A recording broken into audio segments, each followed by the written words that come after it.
What's up, everybody? This is Cyrus, metaphysical researcher, author, and here we talk about out of body experiences, after death contact, life after death, and that kind of stuff. And I just wanted to toss some ideas out there tonight about the concept of ascension and prophecies that we hear about in the New Age slash light worker slash UFO slash metaphysical fields, and why those prophecies don't seem to come true. And this is something that frustrates a lot of people who describe themselves as light workers, because we hear the common authors, people like David Wilcock, coming along from time to time and saying, expect XYZ on these dates, ascensions, and uh, you know, times when like extraterrestrials will land. The whole 2012 thing was probably the most embarrassing example of this, because you had cults thinking that they were going to be beamed up into space on December 21st, I think it was, 2012. And I remember at that time I was in Thailand. And it was super hot. I was there with there with a crutch, learning how to walk again. I was getting over a broken leg, hanging out in my condominium, and just watching the spectacle on the internet as people were waiting to ascend. People on message boards, forums, YouTube channels, waiting for the clock to strike midnight, just like New Year's Eve, because they thought aliens were going to come down and beam them up and get them off this piece of crap planet. Well, it never happened. So today I hear similar things, kind of like that train of thought didn't really end. I hear about ideas of ETs landing. I hear about, and this is very popular, the Ascension theory, which is that mankind is going to shift into a new age of Aquarius, and we'll all be walking on water and conjuring stuff out of thin air, and living in this higher density space. And I've heard things about how leading up to these events we'll encounter like semi-apocalyptic states, like a solar flare might happen to knock out all the electricity, and then the ETs will have to land and help us, and this will initiate a new golden age.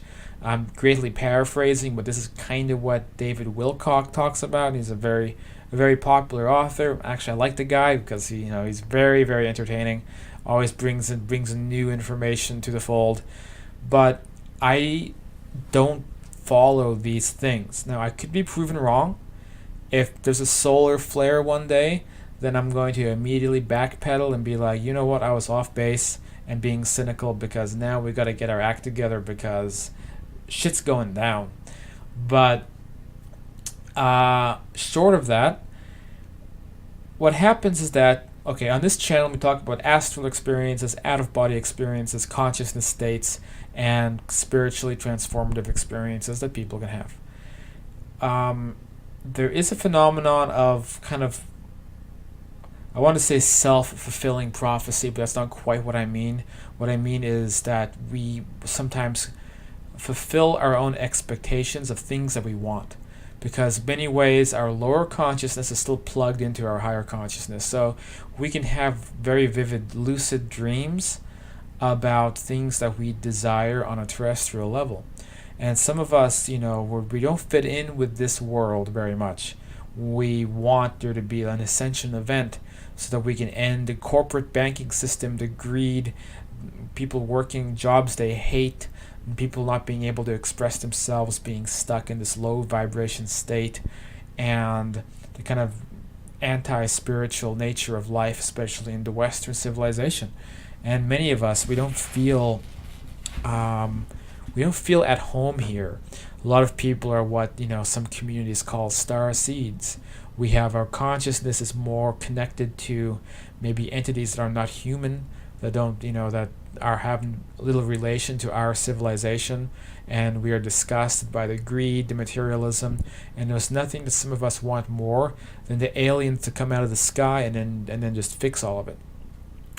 So the reason I don't think these prophecies happen, and the reason it probably isn't worth like making end of the world plans for when the ETs land or the solar event happens or anything like that, is because we create that expectation, and we're looking into possible realities. We're during astral or lucid experiences, we're looking into timelines that maybe could exist or things that could happen, potentialities. It kind of reminds me, if you ever watched the old first Lord of the Rings film, when Frodo was looking into like Galadriel's reflection, or her was like a mirror, or like the thing where he was able to like look into the future kind of, and Galadriel says like this will show you some things that could be, some things that will never be, some things that will be, some things that were, some things that never were, kind of paraphrasing, right? And I think there's some truth behind that scene, that we can look into the future in a way and look at timelines, possibilities, things that could happen, things that may have already happened, things that will happen, and things that never will happen. But these are all just potentials on a timeline.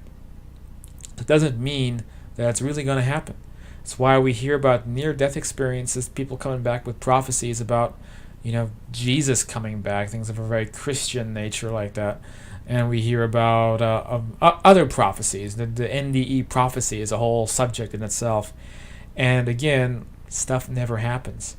And I think really it's because among these different possibilities, the possibility that seems the most likely, that keeps happening again and again, is that we're all the ones in control of our destiny. It's up to us to, quote, ascend. It's up to us to get our acts together. It's up to us to raise our consciousness levels. It's up to us to find alternatives to the to the civilization that we live right now. And if it's up to us, it also means it's up to you. So there's things that maybe you could be doing to help bring the society up to the level it should be, to a higher level civilization. I don't remember what Neil deGrasse Tyson says about like the different level civilizations, class 1, 2, 3, 4. I forget which class we're at, but it's pretty low. It's up to us to overcome the personal greed, that keeps us shackled down, and to advance naturally to the state that we want to be at. And maybe it includes some new agey looking photo like the one that we see on the screen of higher density beings and light bodies and rainbow bodies and higher dimensional realms and all that kind of stuff. So if we want to get there from the point we're at now, then we got to figure that out. And if we just sit around waiting for some prophecy to get fulfilled, we'll be waiting a long time. And I know it also kind of sucks, because if that's true, then we're kind of in trouble, because I'm not seeing people making a lot of progress yet. Heck, right? And just look at the political climate in the United States. Lose all faith for mankind. I'm not talking pro or against Donald Trump, but what I'm saying is just the way people are at each other's throats right now. Say one wrong thing and you're a racist Nazi, and say one wrong thing and you're a pathetic liberal snowflake, whatever it is. You just look at the way we're at each other's throats, and I don't know. I think that if we're gonna change consciousness, we got to keep working on it. But I don't think that these prophecies are gonna come true. I hope I'm wrong.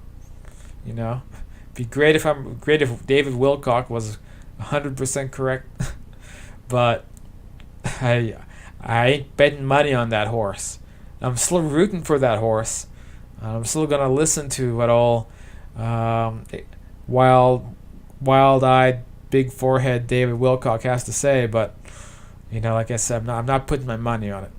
All right, this is Cyrus. If you like this video, if you like this kind of thing, then please hit subscribe. Help keep this channel going. It's, kind of depend on those subscriptions, because YouTube's algorithm needs people to punch subscribe, punch a little notification bell, or else YouTube won't suggest a video to other people, and then the channel will stay in obscurity. And so you can help out a little bit by punching subscribe. If you want to get involved, there's a much bigger group on Facebook called Afterlife Topics and Metaphysics.